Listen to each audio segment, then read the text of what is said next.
Reporters asked him if the main reason for his victory was Bird's injury and non-participation. Craig said, "Larry knows where he can find me," and Bird replied, "I know where, at the end of the Chicago Bulls bench, the left-handed game." Larry What's up, you guys? Welcome back. Today we're going to be checking out Larry Bird's most savage moments. Who is Larry? I'm thinking he plays basketball based on the thumbnail. We're gonna dive into this. If you know who he is, make sure to let me know, like the video if you want more of Larry's Bird's savage moments. Let's go, you guys. A part of the reason why Larry Bird was called Legend was his brilliance as a basketball player, and the other part were his legendary and vicious trash-talking skills. Bird was a killer on the court. He had a foul mouth, and he wasn't afraid of anybody. This explosive combination gave birth to some of the most ruthless trash-talking stories in NBA history. So here are the 10 best Larry Bird savage moments. Alright. So Larry Bird, he have a mouth on him. I see you trying to slap people. He a little violent. Alright. 1988 three-point shooting contest. The three-point shot in the NBA was first introduced in the 1979 NBA season, Larry's rookie year.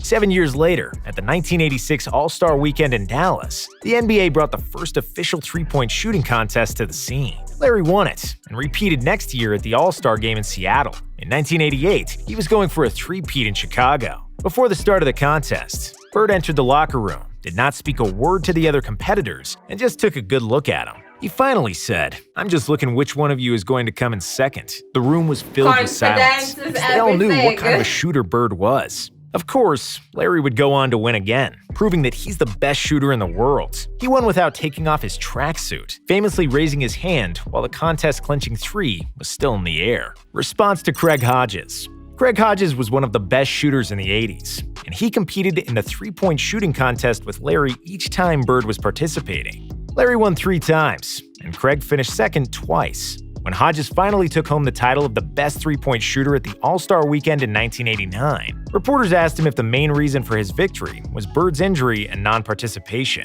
Craig said, "Larry knows where he can find me," and Bird replied, "I know where, at the end of the Chicago Bulls bench, the left-handed game."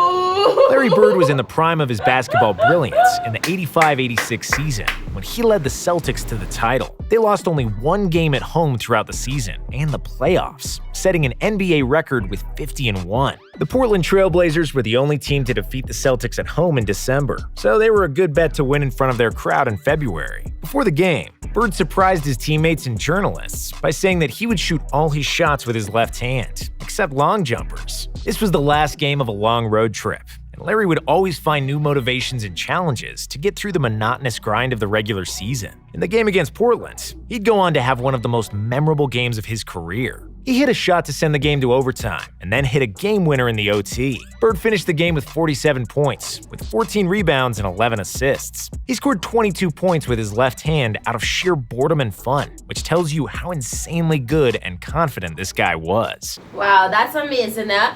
Just the regular basketball game is not enough for him. He has to challenge himself to shoot all the goals with his left hand. Well, majority of them with his left hand. I think that he's coming from a really confident place. He knows himself. He's really skilled. And yeah, he's just showing off at this point. White guys guarding him.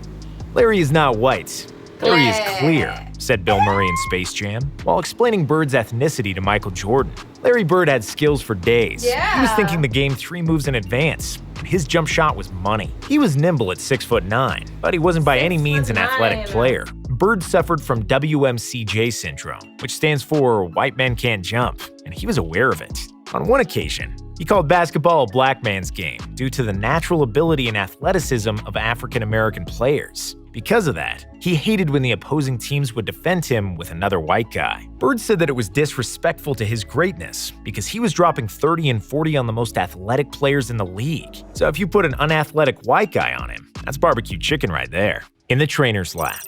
The highest scoring game in Larry Bird's career came in the 1986 season, in a game against Dominique Wilkins and the Atlanta Hawks. At the beginning of the first quarter, it was obvious that Larry is in the zone.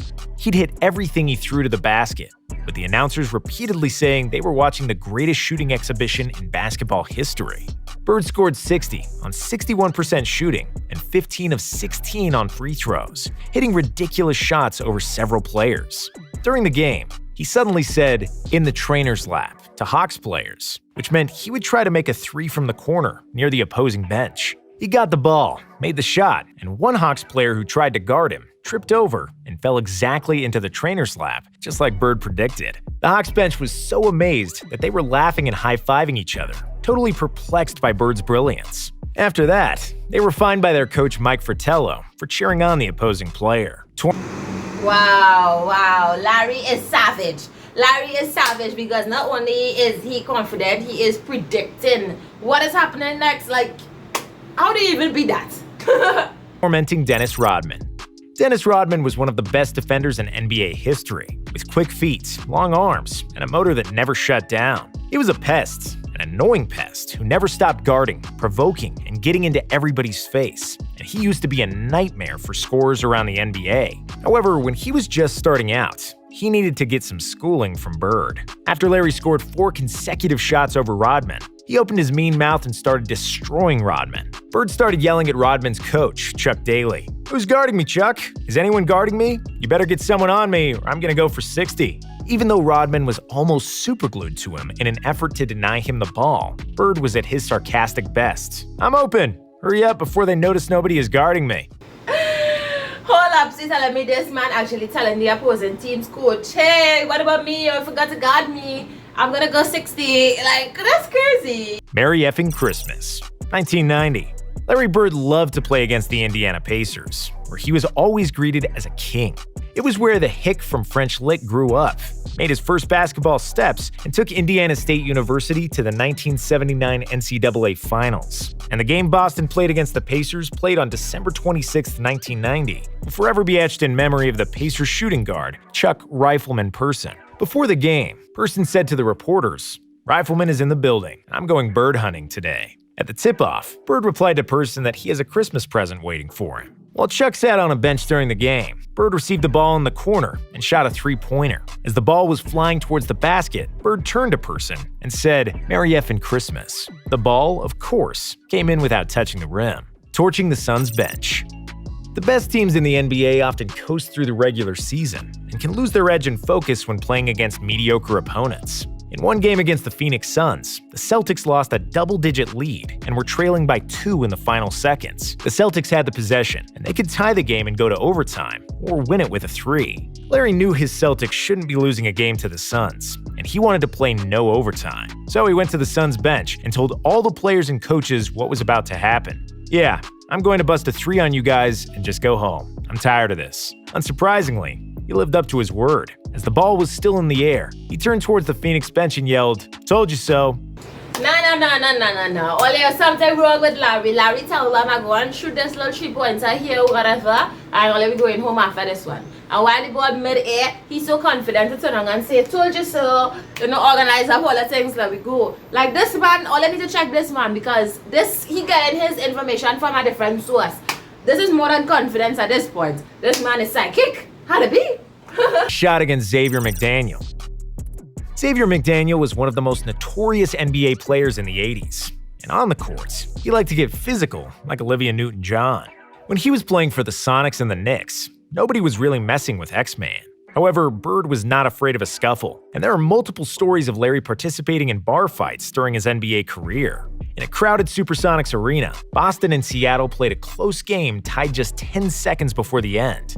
At that point, Celtics coach Casey Jones called a timeout, and Bird confidently told him to just give him the ball and that the others move the hell out of the way. On his way back to the floor, Larry said, "That's exactly where I'll get the ball, and I'll score the game winner in your face," while X-Man replied, "I know you will get it there. I'm waiting for you."